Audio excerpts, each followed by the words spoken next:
Well, mostly. So because there was some backing and forthing about the time, some people are still en route. I think it's like 12, you said? Yeah. Yeah, fuck them. I figured we'll do a pre-show, we'll talk about their stuff, then we'll talk about this stuff afterward. So I hate people just sitting around waiting because of the problem with the flights and stuff. 7 hours in Burbank waiting for a flight given the fog conditions today. I'll tell some San Francisco stories. So this is the second time I've tried to get here. Yeah. Congratulations on making it. The first time I was coming out of my house, ready to go, everything timed out to the second the Uber was on the way, going to go to the airport, come here, come back the next day. I'm coming out the door and a cat runs past behind me. And I turn to look at it as I'm going down the steps. Correction, I don't stop as I turn and go down there. And if this is a step, I don't land here, I land here. And I go over.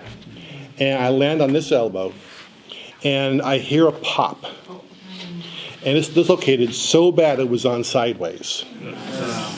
They literally had to put me under to put it back in again. And so then today with the airplanes, but so I have an odd reputation with San Francisco. As most people do, I suspect, by the way. It's true. So I tend to get into trouble. A few years ago, I was here for meetings, and I was at this hotel, and some clown rang the fire alarm at 2 in the morning. So I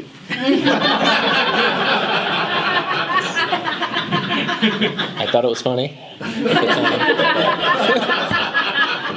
I feel so betrayed. Yeah. 2 in the morning. So we all empty out into the parking lot, 2,000 people, 2 a.m., waiting for the all clear to go back in. And I thought, well, why waste the crowd? So I started a generic protest chant, this being San Francisco. What do we want? We don't know. When do we want it? Whenever. And so people on me picked it up, and that was kind of fun. And before I quite knew what was going on, there were 2,000 people in a parking lot at 2 a.m. all yelling out, what do we want? We don't know. When do we want it? Whenever. And it was wonderful, and it was fun, and then the cops showed up.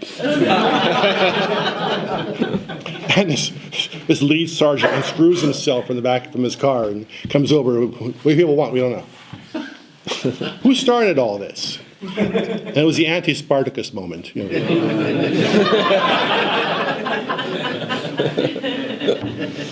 And we had words about disturbing the peace and inciting to riot. I'm sorry, I'll never do it again. Please don't hurt me. The other time I was up at Skywalker Ranch for a meeting, and this is before they just announced Star Wars 7. They hadn't announced any caster. When they started, they said they were going to do it. And we met this big conference room, and they were done, everyone left, and I noticed there's a tour group going around. And there's this big whiteboard, empty whiteboard in the conference room. So I go up to the board, and I write down on top of the board, final SW notes number 7. Vader body found. Virus reanimates tissue. Leia pregnant, also twins. Luke dies, and the bottom, approved GL. And leave the room. I go into the lobby, the foyer, checking messages, waiting for the time bomb to go off.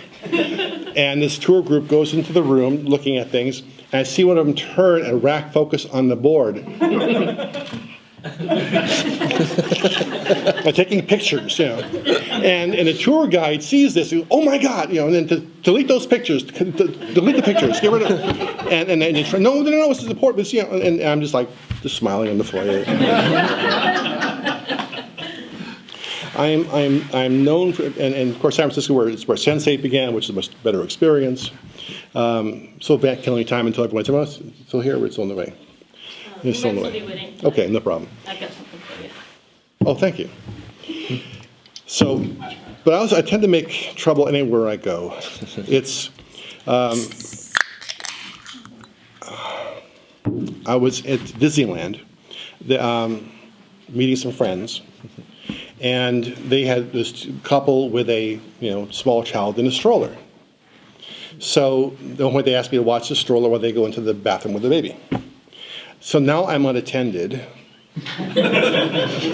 with a prop.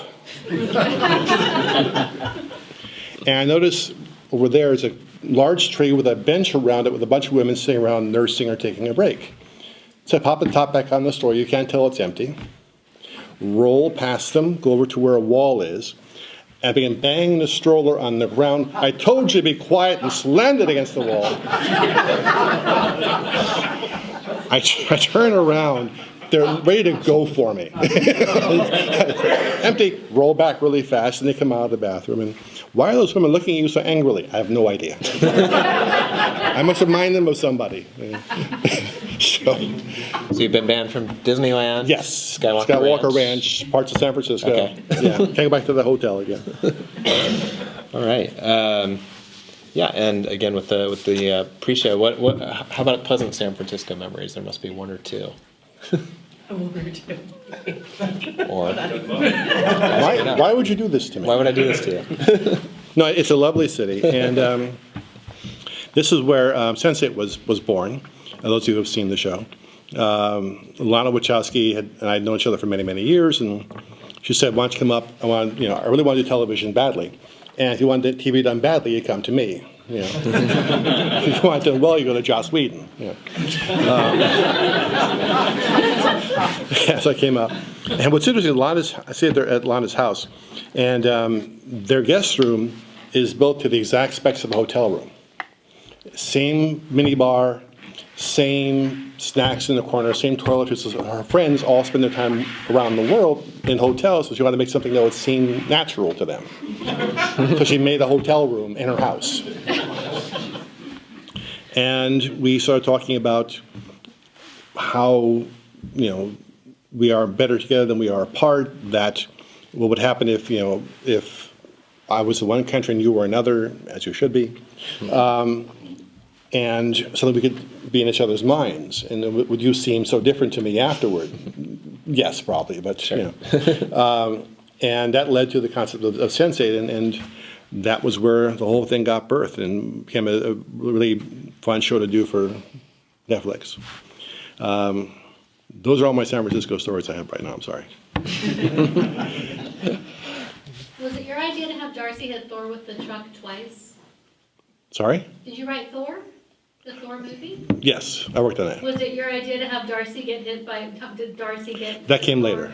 That was my favorite part. It sounded. Then that was my like idea. You would do. I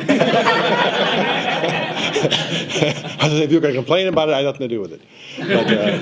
But that did come later on. I quite enjoyed that. Oh, good.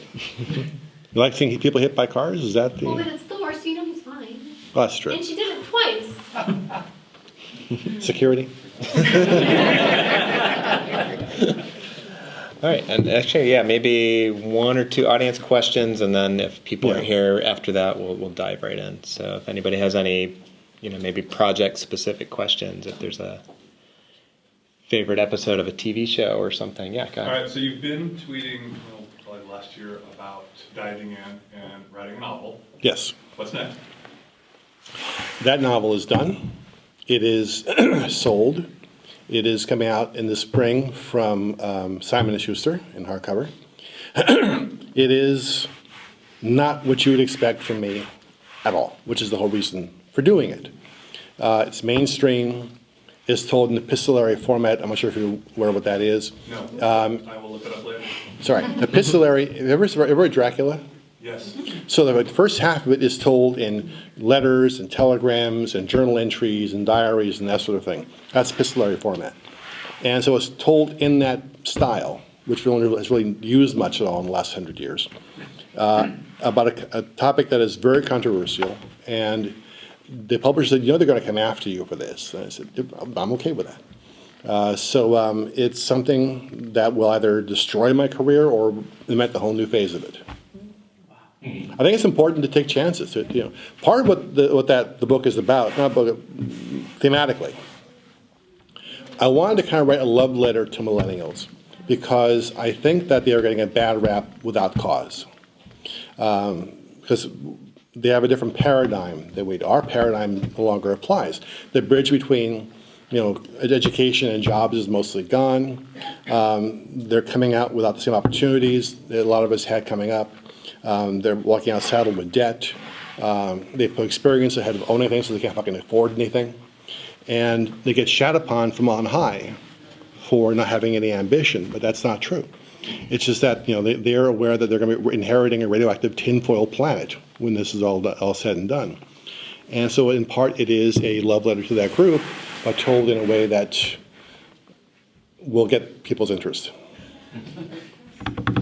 Like that. I want it now. Let's call it Together We Will Go. Okay, yeah, do one more. I was wondering if you had any particular recollections or stories of fond or otherwise with your time with the Real Ghostbusters series, which I very much enjoyed.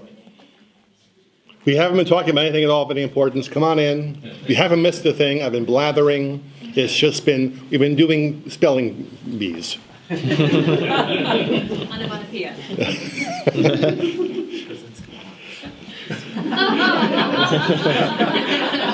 Oh, God, an educated crowd. It's the last thing I need. Well, since they're here, should we? Yeah, actually, We'll get to that. We'll get to that chronologically here. Yes. Or philosophically. Yes. Or, So yeah, we'll do Tangentially. the welcome first. I think. They're here. They're here now. Well, then only they should welcome me. Yes. Everyone else should not, because they already applauded. So you may all welcome me. We're very glad you're here this time. Anyway, And it was going so well. yes. Good night, everybody. Thanks for coming out. This is the Cartoon Art Museum. We are. I'll get to that in a second. My name's Andrew Farago. I'm the curator of the Cartoon Art Museum. Very thrilled to be here tonight at last with J. Michael Straczynski here in celebration of his new autobiography, his memoir, Becoming Superman. The Cartoon Art Museum is actually going to be celebrating its 35th anniversary next month. So we're very excited about that. We'll be kicking off a year of exciting programming and events. So sign up for our website, follow us on social media, and we'll keep you up to date on that. And as I said, tonight we're here to welcome J. Michael Straczynski, who's had one of the most varied careers of any American writer. And what it says there? Yes, penning hundreds of hours of television, comic books for Marvel and DC that have sold more than 13 million copies, and movies that have grossed over $1 billion. Just to name drop, Steranko told me, always give a bio first. Don't assume that they know everything going in, and I trust that guy. For when it comes to public speaking and self-promotion, that's a guy who knows how to do it. So you can welcome him. But they did that already. You did the applause. Did yes. anybody not applaud yet? All right, we'll do that.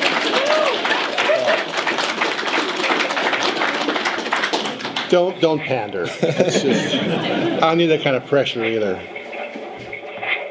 That's nice. We do have a haunted room, so that's part of our EC Comics display here. And yeah.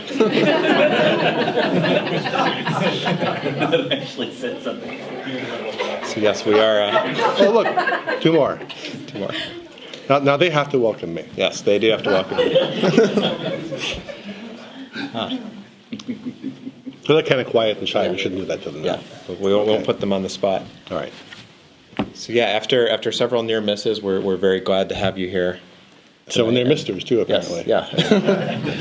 And the book feels like there were so many near misses. There were so many times I was reading this that even knowing you survived to adulthood, it's like, how's he going to get out of this? This was like, there's a real, for those of you, has anybody read the book yet? Yeah.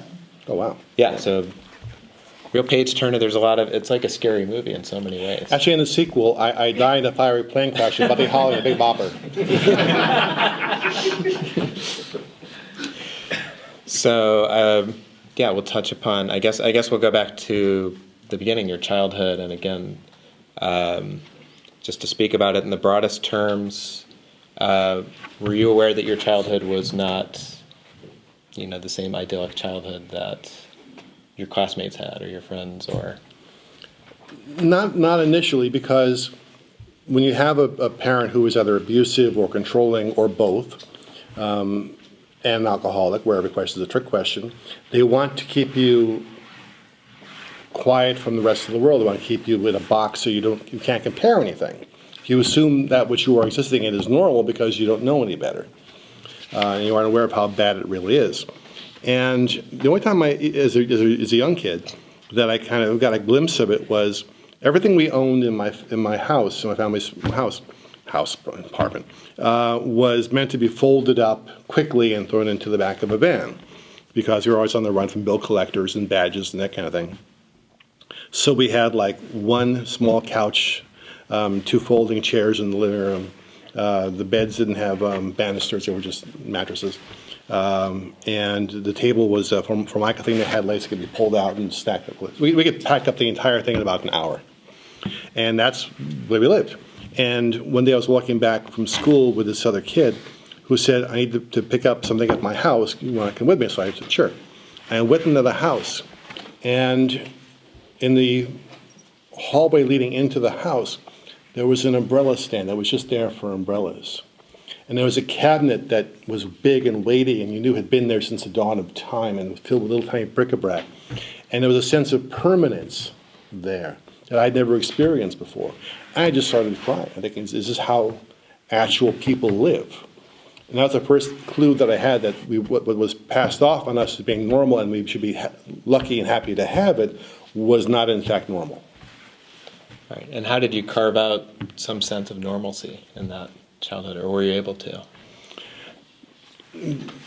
I was able to, only in the sense that I dialed out. I would spend my time reading comic books, novels. If I had a room, I would sort of hide out there. If I didn't, I would go into the backyard. I disconnected. My family was not one where there was a lot of emotional contact or resonance. No one ever said, "I love you." No one ever said, "I care for you." There was no hugging. It was just completely, an Arctic wilderness in that respect. So, as long as I stayed clear of the bad stuff, I could more or less get by. But what I had to do was to disconnect emotionally, and unfortunately, when you do that for most of your life growing up, it becomes much harder later on to connect emotionally. So to this day, I'm still kind of 2 steps removed from most people. 3 from you.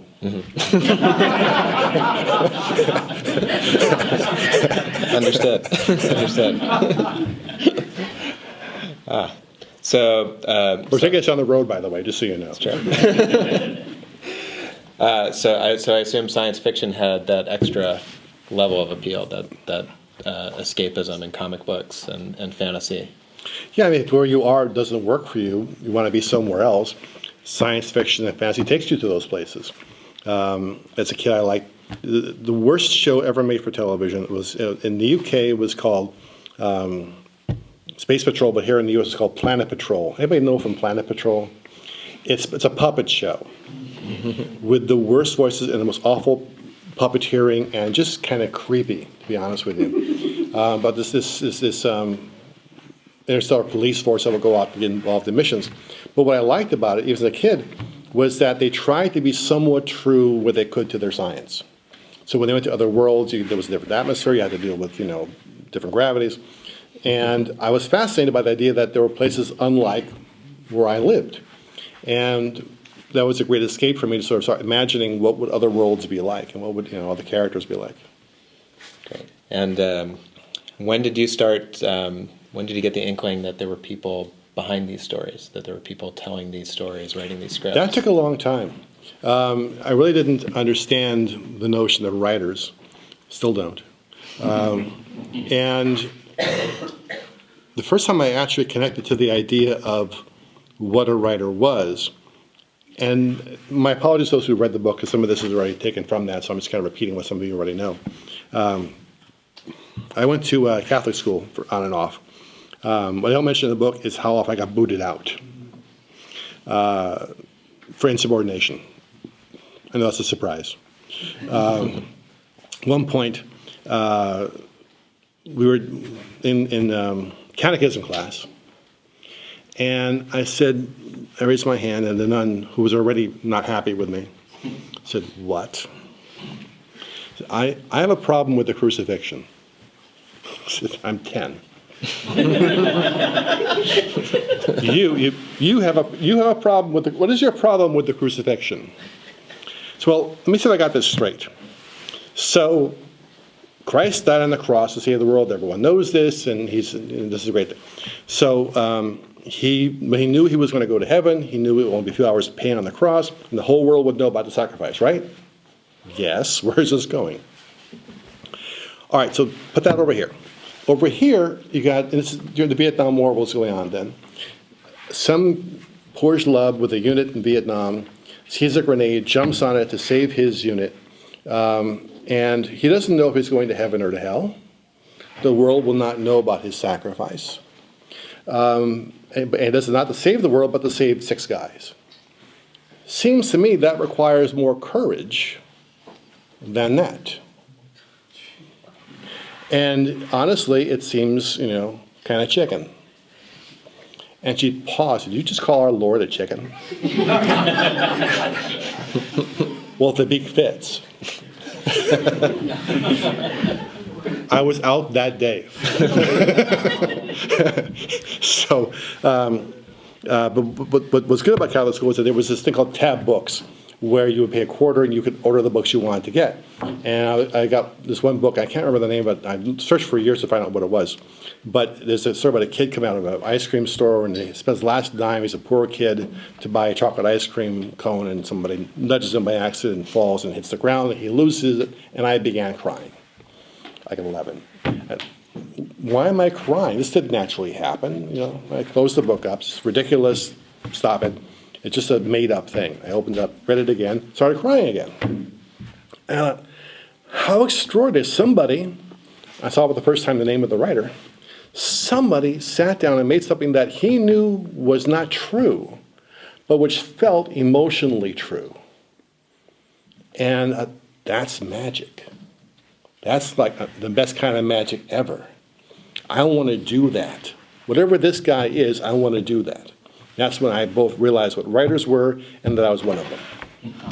All right. And at what point were you thinking,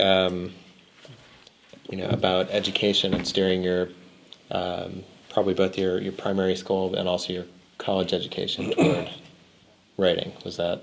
Not when I was 11. Not when you were 11. No. No, the hard part was that, and then because we were always poor, we lived on Skid Row, we lived in Watts, we lived in the Newark projects. We always lived in the worst part of town where it was all troublemakers, and I fit right in. And your career options consisted of working at a gas station, a supermarket, crime, prison, or death. Those are your career choices. And whenever I would tell someone at a school or whatever else I wanted to be a writer, they would just laugh. They would just laugh their asses off. Because people in my group didn't become writers or artists. That wasn't our thing. We were considered dead enders. That was the term that they used. So I just embarked on a process of self-education, just getting books by other writers, studying them, learning about them, reading them, peeking under the hood to see how the structure worked. And kind of self-educated, which shows, and self-made in that respect, which shows as Mark Twain said, the terrors of unskilled labor. There was a lot of self-education, but it sounds like you had a number of terrific mentors along the way. Yeah, and one of them, when I hit high school, there were 2 teachers. Back up. So I went to 3 different high schools and 4 different colleges, and I've only ever had contact since then with 2 of those. Chula Vista High School and Southwestern College, and also in Chula Vista. Because for the first time I had 2 teachers who believed in me, who said, I've been reading your stuff and you actually know how to write. And began giving me assignments to write little plays that we produced around the school. And this is a horrible story. So when I'm writing, everything else goes away. I'm focused on that. And the creative writing teacher we had, Joanne Massey, was putting together a little mimeographed magazine for the school Those who don't know what that is, ask your moms. And wanted me to write a short story for it, so I did. And everyone else was like handwriting this. I was a typist by then. I was, but I didn't have a typewriter that I could bring in. So Mrs. Massey brought in this big, huge, manual typewriter. And back then, the desks we had consisted of a blue plastic seat, a basket underneath, those like aluminum arms that comes around like this, and a little platform over here. So I'm writing, and I'm into the story, and I realize I'm out of paper. And I go to get some, forgetting something very important, gravity. I turn in time to see the desk starting to do this, and it flipped. And this typewriter went through the air, smashed into the ground, keys flying in every direction, the platen, ask your mom, bounces off, and I'm looking at this assassination. And Mrs. Massey, the look of shock was just horrific. And I'm ready to just kill myself. And she says, it's okay, don't worry about it. It's my backup typewriter. I'll bring in the main one tomorrow. You can finish up the story then. Great.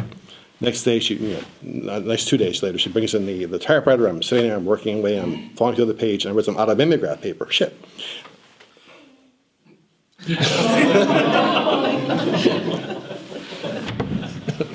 I murdered 2 typewriters in a week. And God bless her, anyone else would have decided Joe's a little slow.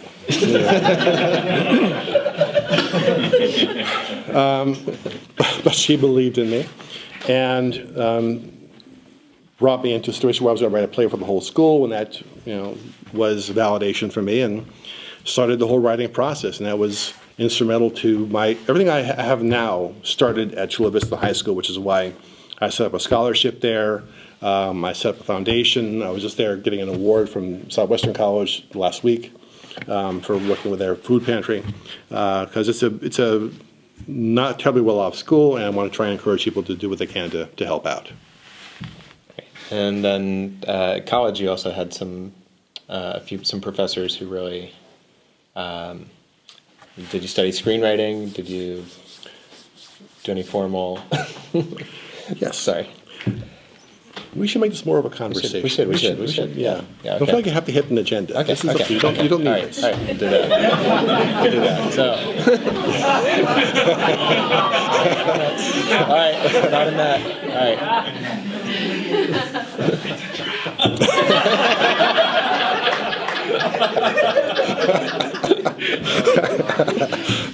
Okay.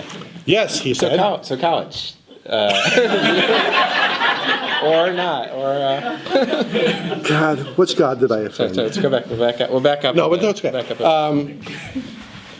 So yes, there was a who all here knows the name Norman Corwin? Handful of people. So during the 40s, Norman was called the Poet Laureate of America. He was a radio drama writer. As big as Orson Welles, well, no, as big as Orson Welles, but more famous than Orson Welles, and Arch Obler and all those guys. And he was teaching a class at San Diego State, 2 classes in writing, but you had to be a TCF, telecommunications and film major, to take the class, which I was not. And I was desperate to get into his class. So the way it worked back then was that you would go from department to department, and it was a regular admission class. You would just give them your name, you would sign up, get the computer control card. If you wanted to be in a restricted class, you had to show you were a major. They would check you as the paperwork, and then they'd give you the control card. I wasn't a major, and this was a restricted class, both of them. So I thought, how am I going to get the computer control cards to register for these classes? Unless I break in the night before, which is what I did. I broke into the TCF offices and nabbed the 2 cards, and I also had to turn in a sample that Norman would read to determine who was getting into his class. And I show up on the first day of class, and I'm there. No one said anything about it. I got away with this. And this elegant, leonine, Boston Brahmin kind of guy comes into the room. Is there a Joe Straczynski here? Can I see you outside? I go out into the door, closes the door, says, you're not supposed to be here, are you? Technically, no. well, how did you get the cards? Well, you know the back door of the TCF office, it doesn't lock. Well, if you hit it just right, it'll pop open. You broke into the offices? Well, couldn't be the other way. What else am I going to do? Well, they want you gone, not just from the class, but from the university. And they want to expel me. He said, but I read your sample. I think you're very good. And you're more ahead than anybody else in the class, so perhaps you can stay with us and they can learn from me while you learn from me. So I can stay? Yes. Both classes? Yes. And afterward, we went to the TCF offices, and the head of the department was furious. He wanted me off the campus that day. And Norman said, just very quietly and calmly, no, he's staying. I understand you're upset, but he's staying in my class, and that's the end of it. And I learned more about being a writer from him that semester from 2 different classes than I'd ever learned before, but also about being a human being. Because the reason most of you don't know Norman's name is that in the 50s, during the Red Scare period, there was a little tiny magazine called Red Channels, published by a guy who ran a supermarket chain, who decided that Norman was a little bit pink, based on the fact that during the war, he'd done a series of radio dramas about working with the Russians against the Germans at the request of our own government, and they thought he'd done too good a job. Therefore, he must be a commie. His name wasn't, in the committee. He was never called to testify, but he was what they called gray-listed. The day that article came out with his name on it, his career stopped. And he said at the time, it was like riding this incredible horse that had taken him very far, very fast, and was suddenly shot out from under him. And he didn't work again for almost 20 years. And it took a lot of work to get him back.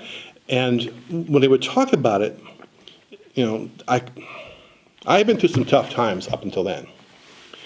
But I could not even imagine what it would be like to have that career where presidents want to be in your dramas, and Lauren Bacall and Ernest Borgnine and Humphrey Bogart and all these amazing people, and then have it just blow up one day as an act of sheer malice. I would never, ever, ever get over it. But he never spoke of that time with even a hint of anger or malice about it. He had this equanimity of spirit that defied me, and I thought, if he can get through all of that and come out with this measure of grace and this level of equanimity of spirit, what right do I have to complain about any goddamn thing? And he spun me around. And I walked into his class a complete disaster as a person and as a writer, and I walked out a human being, which is a pretty damn good accomplishment for one semester. That's great. That's one of the stories I was trying to get at with my my scripted questions. So but skipping ahead a little bit. I've had nightmares like this. Yeah. Well, nightmares is probably a good segue to.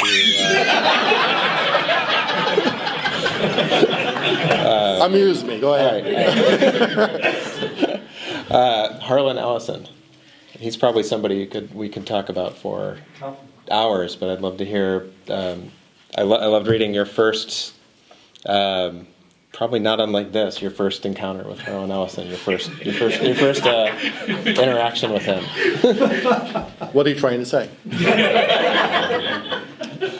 Okay. Is the word asshole coming to your mind? Just checking. Yeah.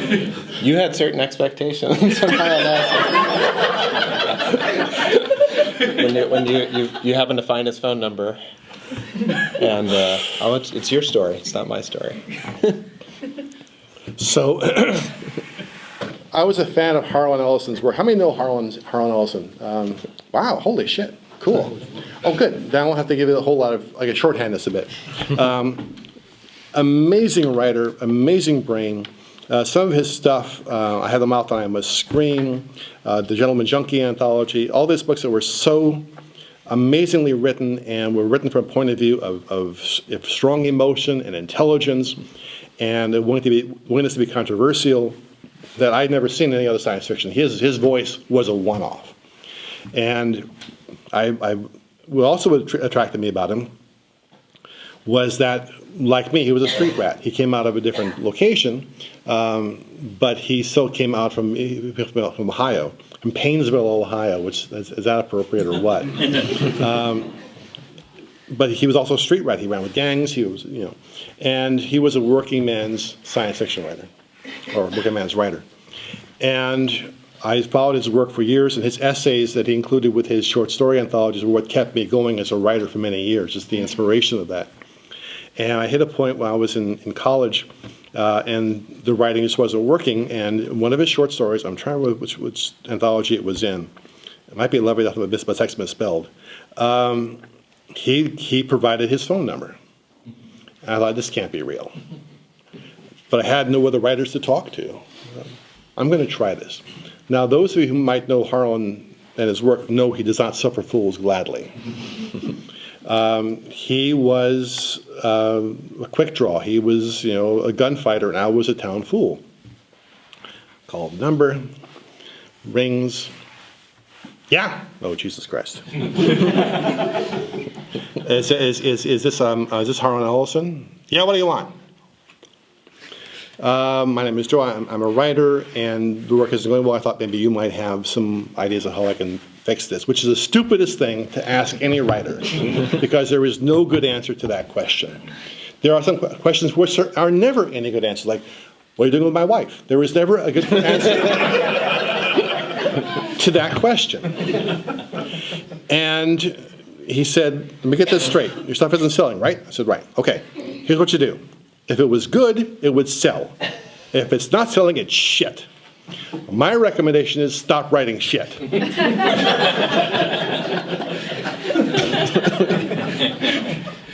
Thank you. Years later, we became friends. And I brought that conversation back up to him and said, do you remember this? And he actually recited it back to me. He had a really amazing memory. And said, were you offended? I said, had you been wrong, I would have been offended.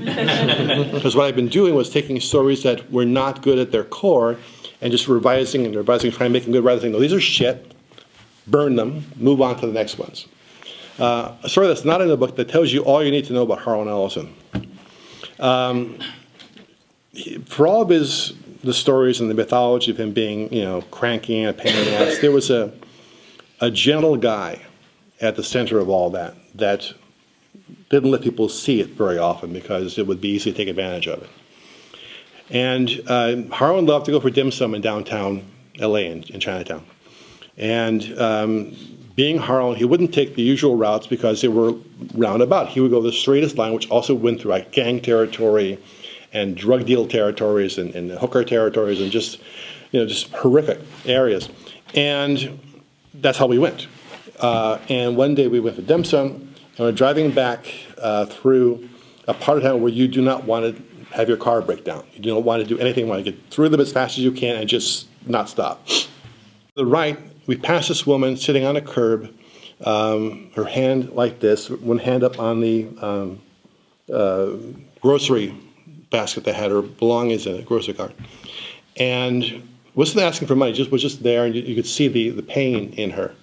And as he rolled past, he slammed on the brakes, looked at that rearview mirror, and said, God damn it, she's all alone. And he got out of the car, and there's pimps and drug dealers hanging out there, eye-fucking us. And I popped my door in case there's any trouble. He goes back there and stoops down in front of her and says, are you okay? Are you hurt? Do you need anything? And while he's talking to her, he's fishing in his pocket where he kept his wallet in his jacket and pulled out some money, how much I don't know, and quietly gave it to her and said, don't let him see that you have this. And when he was assured that she was more or less okay, got back in the car and we drove on. Nobody else would have seen her. Nobody else would have stopped for her. And for sure, nobody would have gotten out of the car and cared enough to walk over there. That's who Harlan was. That was the guy who was my friend. Wow. All right. Follow that. Follow that. So I will say, it sounds like you took his advice to heart. You started writing. Less shit. Yeah. Got better. and sold some sci-fi stories, sold some, and broke into the animation industry in a way that I still can't believe when I read about that. Kind of cold calling, which just isn't done, is it? No. Would you like to go into detail on that, or shall I read from the book? Or That would be lovely. all right. Parenthetical, I'm a terrible reader and not much of a good public speaker. So I had Peter Jurasik, for those of you who downloaded it, do the audiobook. And for those of you who didn't hear the audiobook, I wanted to have I wrote a section at the very beginning that was just to be in the audiobook, where he explains why he's reading it and not me, including the fact that there were restraining orders. People have died listening to my voice. When he says, he's a nice guy, but he has a voice like a sea lion with a slight New Jersey accent. And Peter calls me and says, I can't say this. This is insulting. I know. Every year for San Diego Comic-Con, I write the bio for myself and on the programs I'm going to be doing in the most insulting fashion imaginable.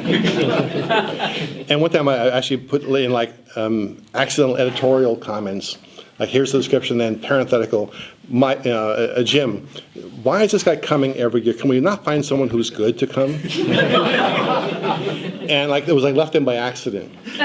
When the program came out, fans were barnstorming their doors saying, who did this? I had to go and say, no, it was me, I'm sorry. I meant no harm. What was the question? Okay. Animation. Yeah. I knew a lot of. When I came up to LA, maybe a more interesting story than what we had in mind. When I came to LA, there were about 10 or 12 guys who were the hot shits at that time working in animation and live action. And who were working for, Blastar and He-Man and G.I. Joe and My Little Pony. They had some problems. And after I blew up my career in journalism one day, I thought I should try animation because I love cartoons, I like He-Man, God knows why. And I said to them, anybody give me a sample script that I could work from to sort of write a spec? And they all turned to smoke on me.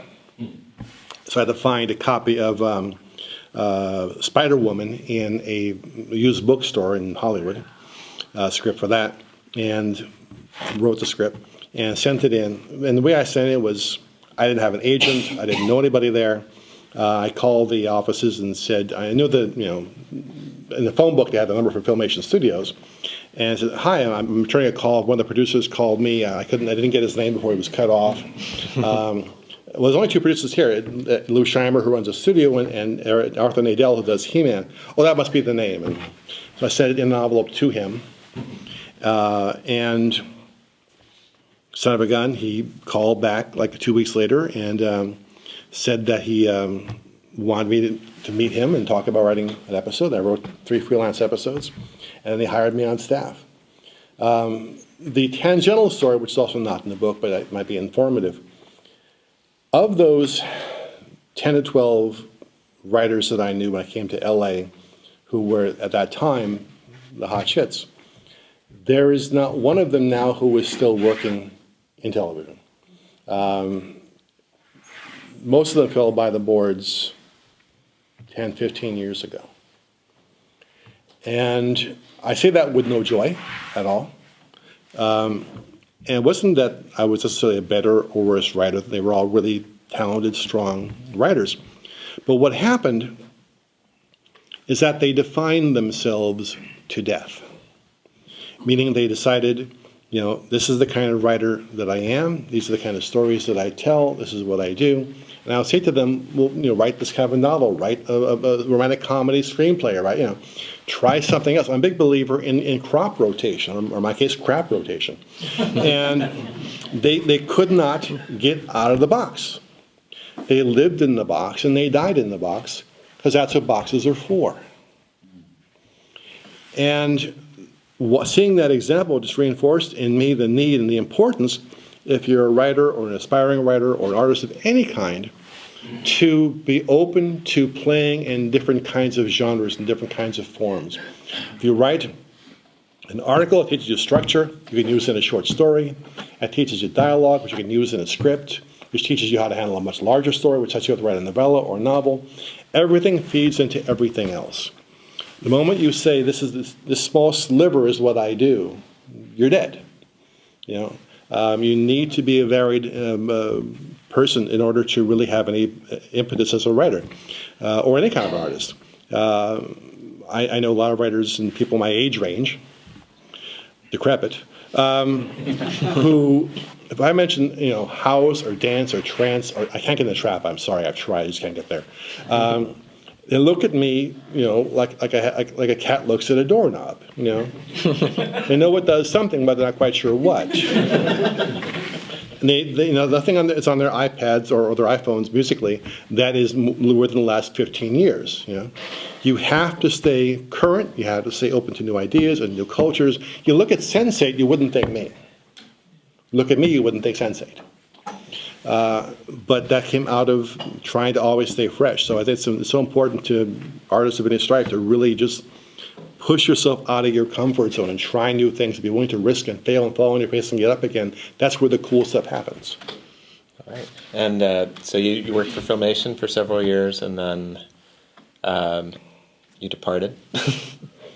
That's one way of putting it. That's a way of putting it. And you ended up on, again, a show that's, and this touches on an earlier audience question, a show that's very much different than He-Man tonally and in every other way, the real Ghostbusters. And that's... Yeah, no, that was just an awful lot of fun for me. I've been working on a show called Jason and the Real Warriors, which was just beyond stupid. Machine plants that would drive on vines across galaxies. I watched it.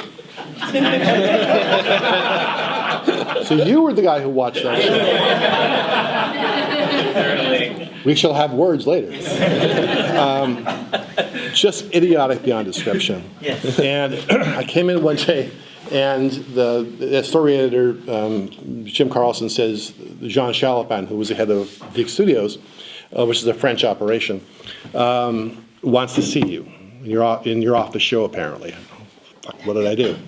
Yeah, I made fun of it, but so what?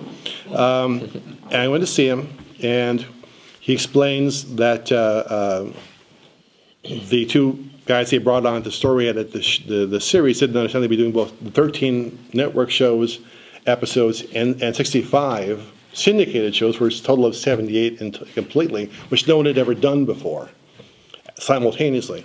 And they ran like, this into the night screaming. And me being fresh, new, and stupid, he said, I tell Amy Jenny, you are the funny man. Do not make from me the liar, he says. And so I took the job on and was terrified because I was known for doing action but not comedy. And as I've proven tonight, I have no sense of humor. And it became one of the most fun things I've ever done. We were given license by the producers, Joe Medchuk and Joe Medchuk and the other one, to go as far as we wanted to go with the show. And be as obscure as we wanted. At one point, we have an episode where there's an Eskimo tribe that's being attacked by the spirits, and they need to get the right members of that tribe together to form a ceremony to stop this creature, which we refer to in the script as an Inuit minion. That's fine. So that's the reaction we got, but 5 people in the country left who got that. And we were okay with that. Inuit is Eskimo, minion is, never mind. Ask your dad. So it was just an awful lot of fun. And right up until the last part of it, where we had just done the first season, 78 episodes. It was a Emmy-nominated show. We were ABC's #1 top-rated series in animation, and they had to fix it. I brought in consultants who said, there's a lot of problems with the show. they felt that Winston, our black character, should be more of a driver than actual taking part in the exercise of these things. And then they hit me with, if you know the movie Ghostbusters or the TV series, Janine. Janine was the woman who worked for them. Smart, funny, independent, her own character. And they said, she has to be radically changed because boys don't respond to that kind of figure. They want to see someone who's maternal and nurturing and will look after the boys. And we need to put her in dresses rather than pants and make her, quote, less slutty, unquote. It's actually a written note. And make her more of a mommy character and make her glasses round instead of pointed because children are frightened by sharp objects. And I said, can I see your data on this? Because I can't imagine any survey ever coming out with that. Well, our research is, highly technical. Only if you have a degree in psychology could you understand it. Well, I have a degree in psychology, motherfucker. Show me your data. That panicked them. And they went to high dudgeon and went to high priest logic, and they wouldn't understand. And finally I said to the producers and to the network, if you're going to do this to Janine in particular, I can't be here. I can't be part of this. She's the only really strong, independent, strong female character on Saturday morning, and I will not disembowel her to make those assholes happy. And so you're going to walk off a #1 rated show. Watch me. And I did. And went off and did other things for a while. Then they launched their version called Slimer and the Real Ghostbusters, which tanked. Everyone hated the new Janine. Everyone despised what they were doing with the show. And Michael Gross, that was the other producer, called me at home to say, would you be willing to kind of help us out because the ratings are dropping like a cartoon piano? And can you get us back to where we were? I said, I can come back and write some scripts, but there's a condition. I want to write Janine as she was. I'm putting her back to what she was in the first place, #1. #2, I want the right to fight with the networks. I want this to keep away from me. And a bunch of other conditions. I could hear his sphincter tightening over the phone. And he went back, and they were desperate, so they, I always look better with desperation. My relations have shown that to me. And so, okay, fine. So the first thing I wrote for them was a script called Janine, You've Changed. It was about a demon called a Makeover is Lots of Bucks, who had been preying on her for over a year and making her feel bad about her own self-image and getting her to keep changing it constantly. And the guys realized what's going on, and they confront the demon, and they defeat it, and she ends up being back to pretty close to what we had in the first place. And to make the character real, went back to the notes we had from the censors and the consultants, and took their notes and made them into dialogue for the demon.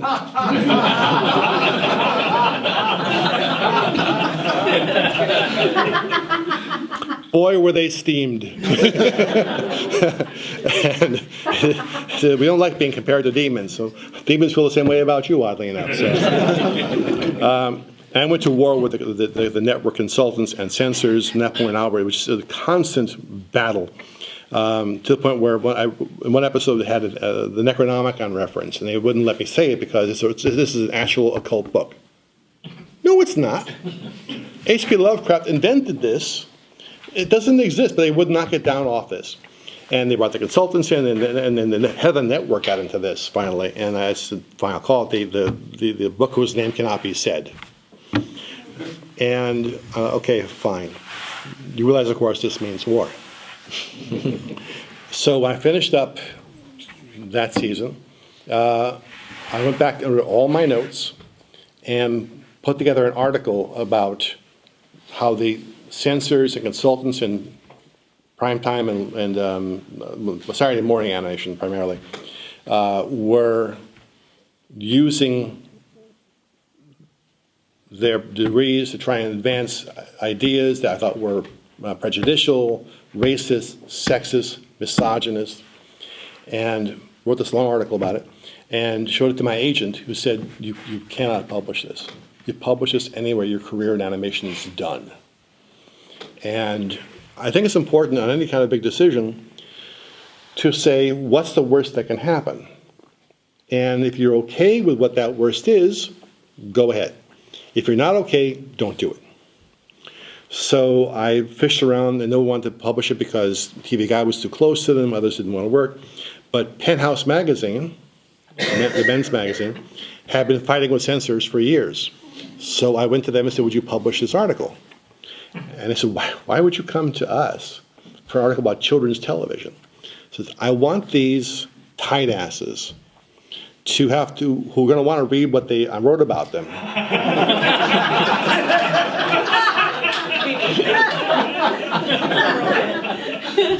To page through page after page of strong, naked women. I know I'm going to hell for that. I realize that. And it was on the cover. The day it came out, every studio called my agent and said he's never working for us again, ever. And that was the clear demarcation. From that day on, I never worked animation again, which I knew was going to happen, and I was okay with that. Again, what's the worst that can happen? You're okay with it, go. And that's one of many times in this book when I'm thinking this is the last we're ever going to hear of him. Sadly, it was not. Yeah. So you found out the animation industry bought Penthouse for the articles, and you're done. Where are you going with this? Sorry. So your career wasn't over yet. You transitioned to Not till tonight, no. yeah. Just may change everything. Yeah. Live action. Yes. TV. So Twilight Zone and other shows. So how did you? I was looking at so how did you make the jump? How did you're established as an animation writer, but then So you drew a line from Twilight Zone to Captain Power, all because what came first in the mouth. yeah. They're just titles. Just titles. Yeah, just prompts. Yeah. So how does one go from burning all your bridges in animation to Build new bridges. yes, build new bridges? So let me ask you a question. Why does this particularly book make you want me to come here and be offensive and piss people off? What resonated about this with you? Oh well, with me, well, we had a prior history because I interviewed you for an '80s animation book that I wrote. So I wrote. We had a pleasant email exchange about Real Ghostbusters. Why didn't you mention this before? I had totally forgotten that was you. Yeah. Michael Gross. Yeah. I got to speak with him on the phone. And, Yeah, he passed recently. Yes. Yeah. But he spoke very highly of you, and yeah. So we've got that. We've got the animation connection. We've got the comic book connection. So we thought we would love to host you here and have an event. And I think all these people turned out to hear this. I'm not fishing. Yeah. It really clicked with me. I love getting into the process, and again, we celebrate the art form here. We like we like to pull back the curtain and see the creative process. Mm-hmm. So getting to talk with a writer about, some of the behind the scenes that we aren't privy to just from reading the comics, watching the shows. Yeah. So did you grow up on cartoons also? Were you always Yes, absolutely. Big fan of that? Yeah. So, chance to pick a writer's brain is really appealing. So how do you fit in with all this? How does what? How do you fit in with all this? How do I fit in with all this?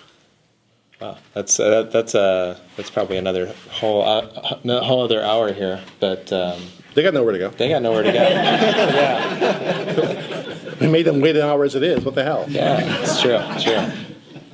Yeah, so I'm a lifelong comic and cartoon fan, and was probably just the right age when Real Ghostbusters was hitting TV. I did watch Jason the Wheeled Warriors.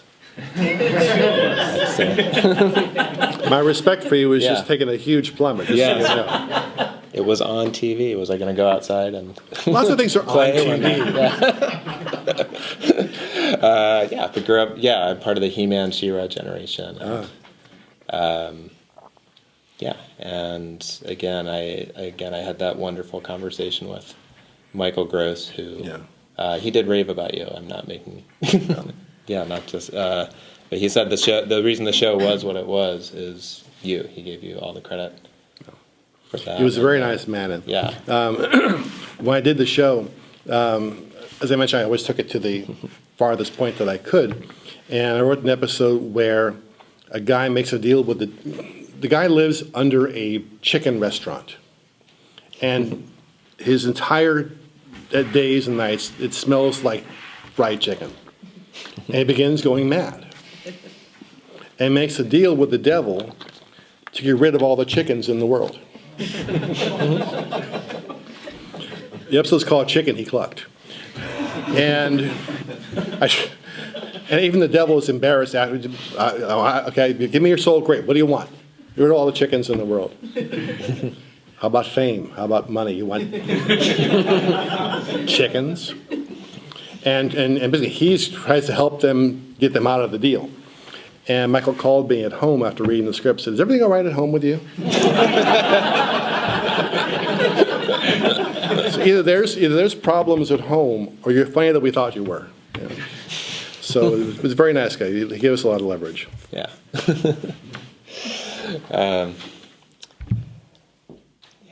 Where were we? Yes, question in the back. Thank you. That's the questions.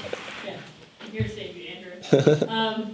I guess I've got a whole She's been taking back and notes. front questions, but I'll start with sort of what's going on most recently. What is important to you about standing up and being willing to sort of burn down that part of your career just to make a statement? What drives you to want to do that and make that stand? For me, it comes down to Superman, oddly enough. Growing up in a family where there was no moral compass at all, I latched onto that idea of someone who actually had a point of view that said you do the right thing because it's the right thing. And if you do it reflexively, you always do it. After a while, you don't think about it anymore. You don't agonize over everything because you just default to what's the right thing. When I was a reporter, is that a better story? Going better story. That's a better story. I worked for People magazine for a while. And there's a 10th circle of hell, it's People magazine. And there was a point where every Tuesday morning at 10 a.m., we would gather in the office of the West Coast bureau chief, a woman whose name I will not name, to pitch the story we wanted to cover that particular week. This is before I did animation. And as we're pitching stories, a woman to my immediate right pitched a story about a new national rape hotline that just opened up. And this woman said, and I quote verbatim, "Well, rape's been very good to us, but do you have a new angle on the rape thing?" And I knew what she meant, sleaze, sex, sensationalism, sales. But I think that all of us have a trapdoor under us with one pin keeping it in place. And when I heard that, if I had a guy said it wasn't bad enough, or if a woman said anything, my pin got pulled and I went through. And I said, I don't have anything. And went to my desk, got my stuff, walked out the door, never went back. That was my last day as a reporter. I think you have to draw a line in the sand. And for the sake of your own conscience, for the sake of your own sanity.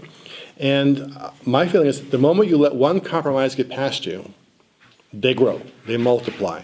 And if I let that one go through, why not that one? And all of a sudden, bigger and bigger ones get through until you compromise yourself. I'm hardwired as a pain in the ass. I cannot do that. Would it be easier if I didn't? Probably. I'd probably be much further along than I actually am at the moment. But I can't not do what I do. And people like Harlan and Norman Corwin and others I work with really fed into, you got to make a stand. You got to stand for something or you'll put up with anything. Yeah. Other questions you have? Yes, we're here. I've been a fan since Babylon 5, and I followed you online, and you're one of the most generous people that I've ever encountered when it comes to communicating that way. have never seen anything like it, and you still are. And I really appreciate that. And I know that you held off to talk about this. You didn't talk about this for a long time, and now I know why. You were actually trying to solve a mystery of your own. And I found the way you wrote this autobiography, to be so compelling in that sense that it's cinematic. I hope so you sell the film rights. And the reason I say that is because a lot of us went through either family mysteries where we didn't know what our parents were up to. We had corruption of some sort going on. My own father was into some weird things when I was little and I didn't understand. Nothing to the extent that you were.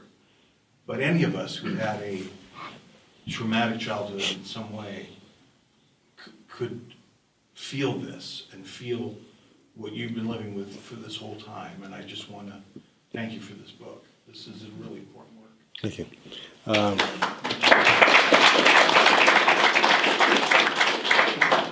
What's been interesting is the reception the book has gotten because, number one, it seems like, everybody who wrote an article about this book came back to me privately and said they had issues with their own father. And it seems like it's almost like the last taboo where, you hear about fathers and mothers and kids or mothers and sons and fathers and daughters, but not a whole lot about fathers and sons. The idea was that with Dad it was great, he taught me how to play baseball, and that wasn't always the case. Not to say it's hugely not the case, but it's not as much as people would like to think. And it's kind of given people, I think, a measure of freedom to talk about those things. One writer, a major paper who did an article about it, said for the first time he went to his mom and talked about the stuff that his dad did that he could never talk to anybody about. So I think it's been very liberating in that respect.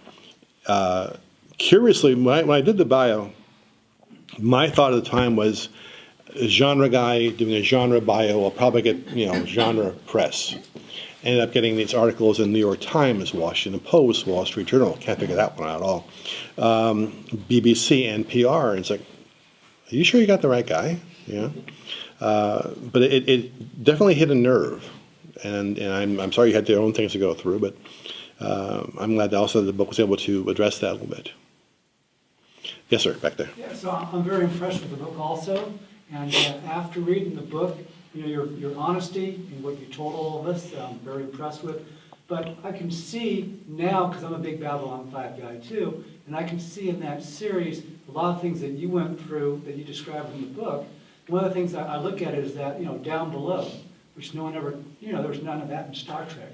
I always wondered why was that there, and after looking at the book, I can see that was actually part of your personal experience, or it's part of life that you addressed, and I just want to say thank you. Okay, I try to humanize the work. I try and look at it from points of view that aren't the helicopter perspective. It's always about the captain and the immediate crew. No, there's going to be homeless people in the future. There's going to be drug issues in the future, and let's address that. We need not eradicate the noblest and meanest parts of our spirit to go to the stars. We're going to be who we are. We bring that with us. You lived that for many years. That was you. Yeah. Yes, ma'am. So, as I read the book, I had a number of moments of connection, in part because I'm a Chula Vista High School graduate. Oh, good. And I had Miss Terry. Really? And between Miss Terry and the SCPA program at Chula Vista High School and William Burgess, who they both saved my life as well. Holy from smokes. a very difficult childhood. But as a writer, reading through this, and as someone who has a difficult past, what I was wondering is, at what point did you give yourself permission to write about these things honestly as an autobiography? And in writing that, did you discover anything about you digging through your own past? I mean, obviously you discovered things about your father, but just about yourself as you were writing this. I'm not sure it was so much giving myself permission as realizing I was running out of time. On the one hand, I've been talking about if I can do this, anybody can do this, but no one knew what that actually meant. And it's also only a window of time when you can actually write an autobiography. Too soon and you're presumptuous.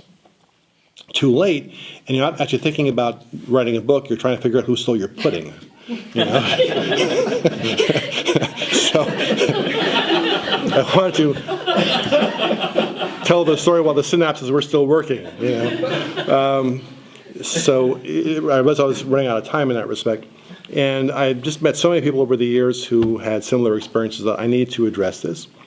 I need to make people understand when I say, if I can do this, anybody can do this, what that actually means, what the context of that is. Parenthetical funny story about Chula Vista. I was this, like I mentioned, for the award ceremony, and Mrs. Terry was there, and Bill Burgess was there, and at the awards that they gave, I got to give a small talk, and we got a rousing response from the crowd. A few years ago, I created Studio JMS to do my own stuff, and was the studio behind Sensei. And a few years before that, I was trying to get some venture capital going, and I had this meeting with 4 guys who are venture capitalists, and we're waiting for the fourth one to show up. Me and the 3 guys waiting for number 4. And while we're killing time, they began talking about where they came from and where they went to school. One guy went to this really big fancy prep school and went to Harvard. Another guy, another fancy private school, went to Yale. Princeton was the other guy. And then they turned to me. And I said, I went to Chula Vista Public High School, Southwestern Junior College. I'll point out that you want to work for me, motherfuckers. They went nuts for that one. But yeah, it's a really good school. And yeah, she's doing well, by the way. And Bill is still Bill.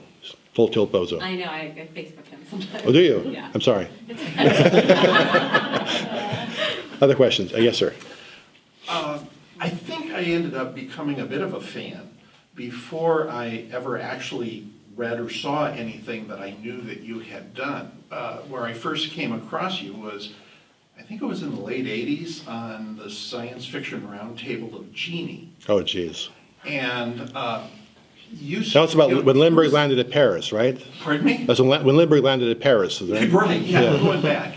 And you started laying out your ideas and what was going into creating this science fiction show that you wanted to tell, you know, the story you wanted to tell on television. And, you know, so oftentimes, you know, when it comes to things like sausage, you love it, but you don't want to see how it's made. But this was fascinating. And later on I found out you did Captain Power, which I had seen and I loved. But what led you to kind of getting on this new fledgling media and putting all this out there, the behind the scenes of how you get a show made and what goes into making a show?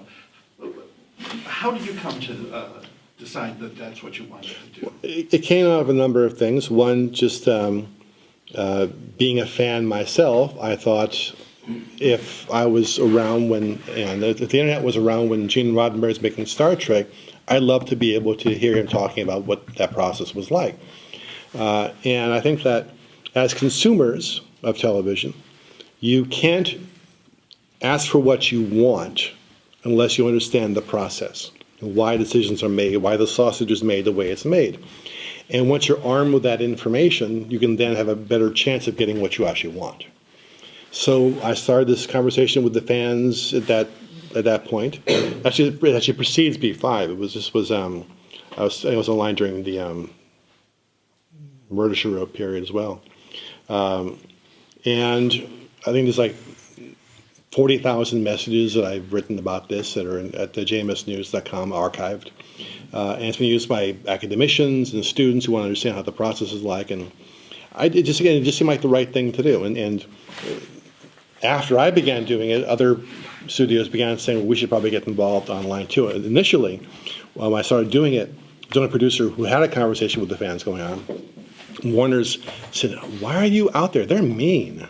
I said, no, they're okay. They're fans. You know, it's okay. They're like me. I come from the ranks of fans. I'm as rank as any of you. So it's just, you know, being a fan. Other questions? Did you ever go to any of the Marvel boards when you were writing for Spider-Man and say, did you ever read any of the sort of comments that the people were writing then at the time? Or was that just a little too much? I mean, those people can be pretty awful sometimes. Just your take. Yeah, I've always been open to criticism. I think that you can learn a lot from that. You can also decide to commit suicide from some of this. Yeah. But yeah, I've been online nonstop since The station. even more Right. early '80s. Right. '80s. So say when you were writing Spider-Man. And so I haven't stopped. Right. Yeah, the whole But time. when you were writing Spider-Man, Oh, yeah. you would actually go to the message boards and see what people were saying, that kind of thing? Yeah, Okay. yeah. Just I'm a glutton for punishment. Right. It's a question over but yeah, that's one, yeah. Can you talk a little bit about what drew you to Changeling, or what led to that? Yeah, I was, back when I was a reporter, I first came across the story. A guy in City Hall was a source of mine. Called me and said they're burning a bunch of old records. You need to get down here as fast as you can, and because there wasn't room for them. So I came down there. It was the city council welfare hearings in the case of Christine Collins. That was at the end of the process. And as I read through it, it's about a woman whose kid goes missing, and the cops bring back the wrong one, and they don't want to admit this, and they put her in an asylum. It was a bizarre story, but I didn't know where it was going to go. And it took me years to develop the tool set I needed to tell that story. Writing is all about acquiring tools as you go. We all start in the same place. Empty box with maybe a pair of pliers and a rusty screwdriver, and that's it. You can't make a whole lot with that. But every time you finish something, you get a new tool for your toolbox. It lets you, number one, write the next thing better, and number two, learn where the problems were in the first thing you wrote. So suddenly what you thought was so great, you look back at, oh crap, there's problems here, which is how you can edit. And it took me years to acquire the tools that I needed to tell that story. I was in desperate straits when I finally wrote it, and son of a bitch, it actually worked. I gave it to my agent. It was in a very bad situation financially. I was about to lose the house. I hadn't worked in television for a number of years. And so I liked the script. I'll give it to Ron Howard. Ron Howard? Well, yeah. Sure, go right ahead. Yeah. Ron wants to buy it, wants to direct it, but then it couldn't be available, and thought it was going to go away.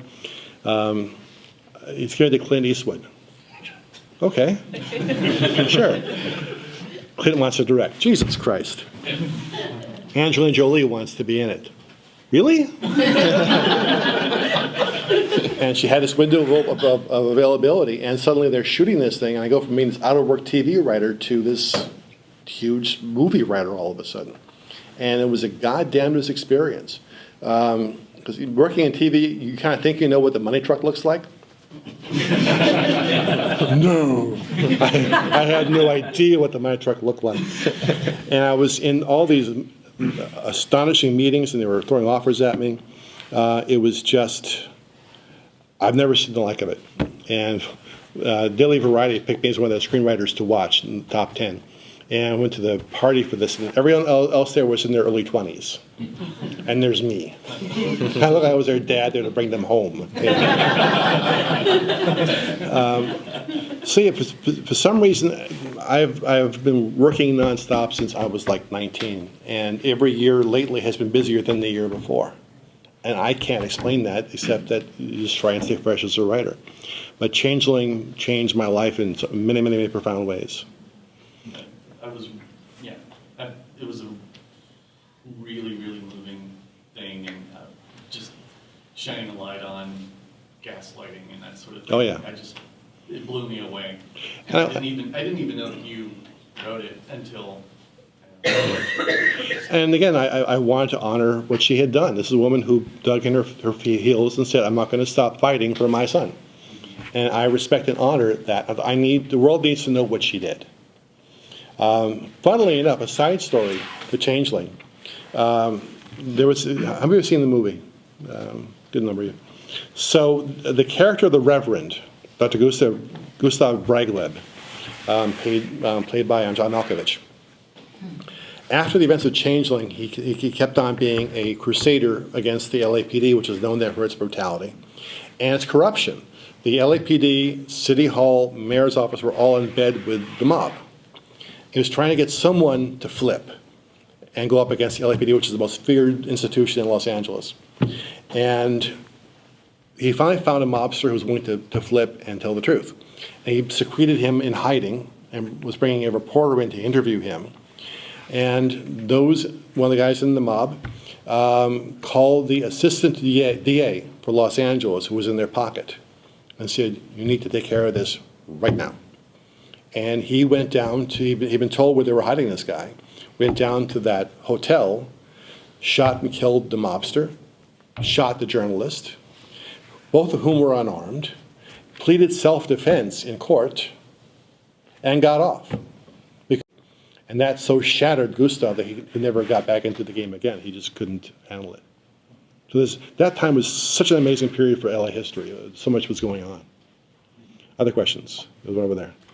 How do you go from deciding that you're going to be a writer and that's what you're going to do to being a psychologist or graduating with a degree in psychology? It kind of went the other way. I got this degree in psychology first. And for me, I did it because I wanted to. What I didn't want was a degree in writing because everyone I knew who had a degree in writing wasn't a writer. They all taught. And I thought, I need something else. I thought psychology would help me to understand myself and the characters better, which it never really did. So my first degree is in clinical psychology with a minor in philosophy. So clinical psychology, first degree. Second bachelor's is a degree in sociology. So I'm qualified to be unemployed in two areas at the same time. Other questions? Yes, sir. I have a question. In Babylon 5, you had that character, Mr. Morden, I believe. Yeah. He always reminded me of Rod Serling. Was that just me, or was that it just his demeanor and the way he moved? That might not. No, you're absolutely right. I felt the same way about it. And he actually came to us at first as a script reader, not in terms of production, but as actors would come in to audition, he would read across the camera from them. And I kept listening to this voice, which is very much Serling-esque. Thinking, we got to find a role for this guy. You notice Rod Serling, when he talks, his lips move, but his teeth never move. You ever watch He's a dentist, by the way, that's why you noticed that.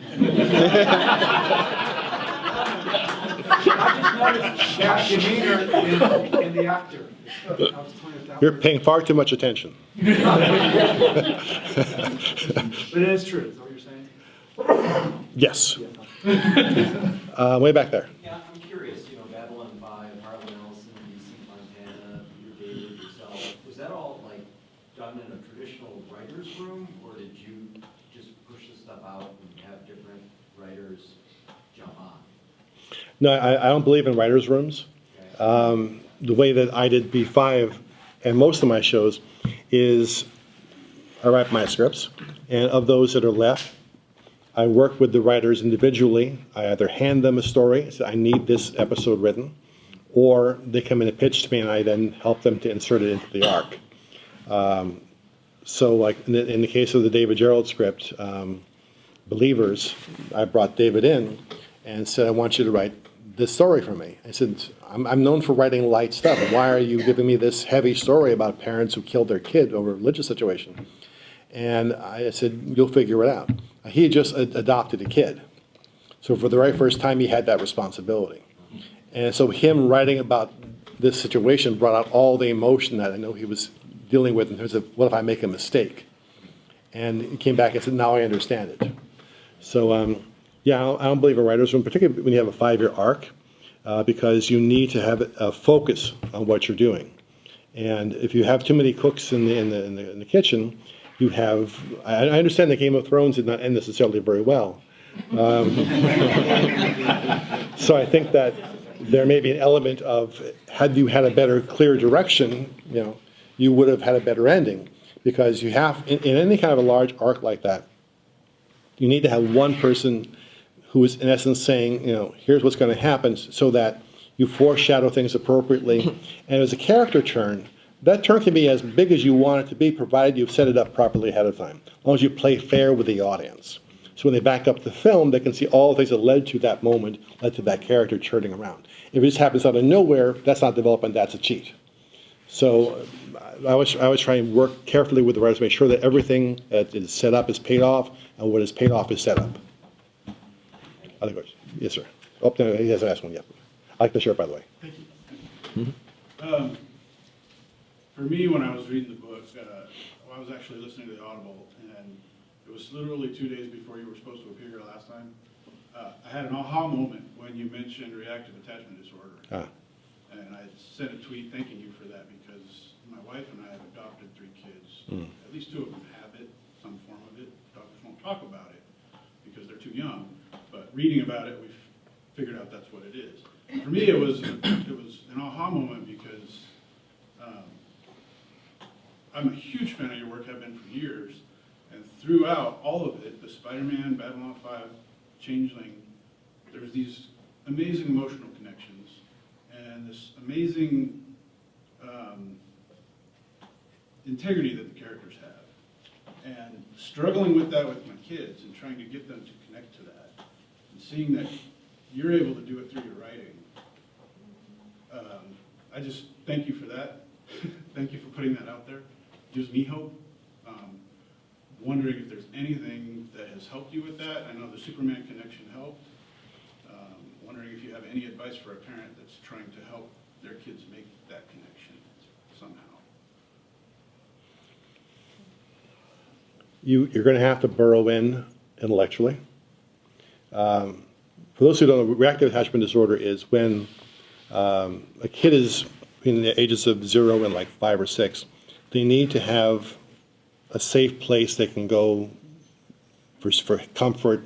If they fall down, they cry out, someone who will come and help them. And I did not have that. And you learn not to ask for help. You learn not to cry out. You learn not to show your emotions. And that becomes a lifelong pattern, which is why I have been divorced for 15 years.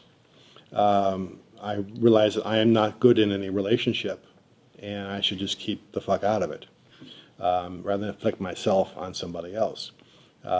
That's where I am now. It's where I was a while back.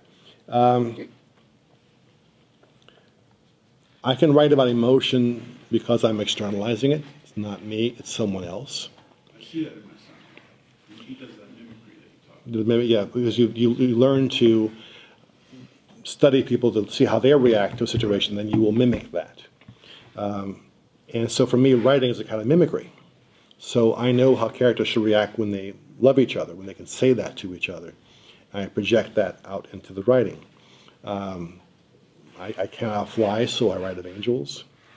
I am a flawed human being, so I write of saints. And I am behind the wall of my own lack of emotion, so I write about those who can feel and those who can talk about how they feel, which I cannot do. So your best bet is go intellectually, help train them to how they should react in certain kinds of situations, tell them it's okay to mimic. We all do to a certain extent, but this is more extreme when you have RAD. And oddly enough, they're going to be okay. Because when you are that way, you process data really frickin' fast. And they will always be able to read a room, and they'll stay out of trouble. Well, eventually. And that's the other funny thing, just hearing you tell the stories about how you've been, not banned, but the shenanigans you've had in San Francisco and stuff now. As growing up, I'm like, yeah, I can see my son doing that when he gets older. And as long as he stays out of jail, ain't nothing wrong with that. Other questions? Yes, ma'am. Before you made a career out of writing, and you were like cold calling and like trying to get into these classes, like what made you feel so confident? Did you always know like this is my career and this I'm going to do anything it takes to get there? Or you were just like, oh, fuck it, let me just try and see what happens? I'm not sure confidence ever came into it. I think you spend the first half of your career trying to convince other people that you have talent. And the second half trying to convince yourself that you have talent. I knew that writing was my first best destiny, but whether or not I could ever actually make it or not, I had no idea. In college, my thought, if I can just sell some short stories, maybe a novel, I'd be happy. I had never any idea that I would be where I am now. And as far as, doing all those things to get into where I needed to get, I came out of the womb snarling. Anybody who said I couldn't do something. I think that if there's any message at all in here, it's that you got to fight. You got to try for what you believe in, because what you don't want to be is 80 years old and look back at life as a catalog of missed opportunities. You know, no one ever says on their deathbed, "I wish I'd worked more." You know, so it's if you aren't fighting for what you believe in, what's the point of living? Other questions? We have time for one last really question. great question before we. So no go to pressure. signing. So, yeah. Sir. Are there some writers, screenwriters, novelists, whatever, in the last, say, 20 years that you think you've learned from, and what might you pick up from them? That's not a very good question. I mean, it's a good question. I haven't got a good answer to it. Just find somebody else. Yeah. I'll have a good answer. I'm sorry. I picked you before, and then yeah. Yesterday, I finished binging Babylon 5. Or Bingelon 5, perhaps. Bingelon 5. And I see exactly what you're talking about regarding having this consistency of vision over this 5-year story. But did you ever, in your wildest imaginations when you were starting this, have any idea that you were going to write so many episodes on your own? No. And why? I wrote half of the first, half of the second seasons, and then there wasn't time to bring on another story editor. I figured I'll just write the first bunch by myself, and then I ended up keeping on going. And then before I knew I'd written the entire season, and Warner Brothers said, "Can you do that again?" And I said, "Sure." I did the season, and I never set out to do it because it's a lot of writing. It's 92 episodes out of 110. But it was the sound of one fan clapping.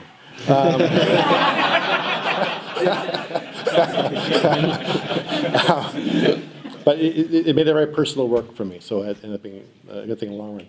One thing I will end with, one thing I wanted to really come here for, because the Cartoon Art Museum stands for creativity, stands for the importance of comic books, stands for the importance of imagination. And I would not be here today if not for comics, if not for cartoons, if not for all the silly, trivial things that are viewed as being ephemeral, but which we all hold on to give us some measure of identity. And I don't know if there's anybody out in the audience who was aspiring to be a writer or an artist, but I urge you to keep at it. The horror of this profession is that I hear from people all the time who say, I just got out of college, I'm going to give the writing thing or the art thing or the music thing or whatever 3 years. If I'm not doing it by then, I'm going to give up. And the thing is, art is cumulative. Art is, art accretes like lint on a sweater. You do that one day and then there's a career. And then very often those people are just getting the tools they need to succeed at the 3-year mark, and they give up. Every friend that I've ever had, and few as they are, I've always said, yield to your creativity, yield to your dreams, yield to your visions. I had a friend who I went to college with who called me about 3 years ago, very upset. She had been working for the state of California in a cubicle for 30 years, moving on pieces of paper, and nothing of her in there anywhere.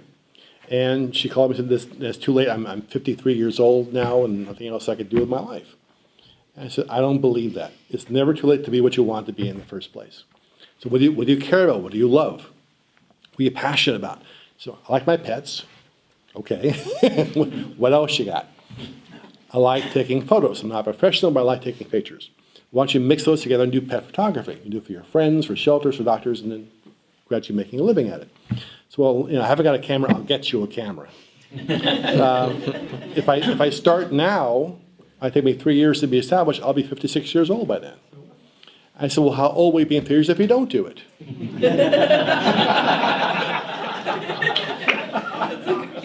56. How come the same? So we got the camera. She got some classes, and began slowly making enough money to cut back her hours in the state of California. And now She does what she loves for a living 24/7. She gets to play with emus and cats and snakes, what the hell she is, and is having the best time of her life by asking the simple question, what do you care about? What are you passionate about? What makes you get up in the morning? And it is never too early to have that conversation and never too late to have that conversation. So I urge you, if you have not done so yet, take some quiet, considered time, listen to the quiet turning of your considered conscience, and ask that question, what do I want to do? And if the answer isn't what you're doing now, give it a shot. Thank you.